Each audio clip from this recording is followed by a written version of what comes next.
O día de hoxe quizáis é o máis agardado do ano en moitos puntos da provincia de Ourense, por exemplo, en Manzaneda. Laura. Sí, hoxe é martes de Entroido e o día grande da festa aquí en Manzaneda.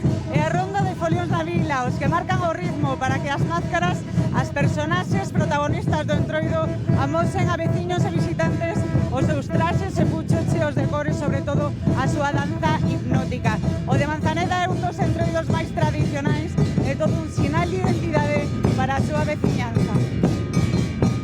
E o domingo foi o día grande na parroquia de San Martiño. Mira só a afluencia que case quedaron sin viño.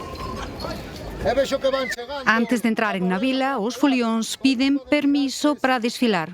Permiso xa o tedes, non tedes máis que empezar. A ronda de folións de Manzaneda acoden os da aquí e os da contorna, bombos, tambores, chocas.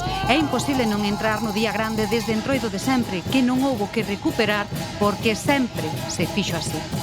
É o noso, o que nos gusta aquí de toda a vida, estamos encantados. Vindo a axudar aquí a tocar o bombo un pouco. Acoden sen falta os de máis idade e os de menos. As máscaras son as protagonistas, unha figura colorida con puchos que poden chegar a medir 1 metro. En especial o que ten a máscara de Manzaneda é o baile que ten, non? É o feito de xirar sobre o seu eixe. É algo especial e único. É algo que hai que vivilo para sentirlo. No levo bailando xa 2 anos, ainda que baila de pequena, pero creo que ela leva bailando xa desde ben pequena. E, bueno, para nós é un orgullo representar o noso pueblo. Aínda máis, hai quen di que este é o mellor día do ano. Nos emociona, se nos pon a piel de pita, vamos, non máis velos. A Manzaneda acoden tamén dos concellos lindeiros e apareceron desta volta, por exemplo, os boteiros de Vilariño de Conso. Ourense non para no martes de Entroido. En Verín sairán a tarde os cigarróns, os galos na mezquita, os foliateiros por Lobios.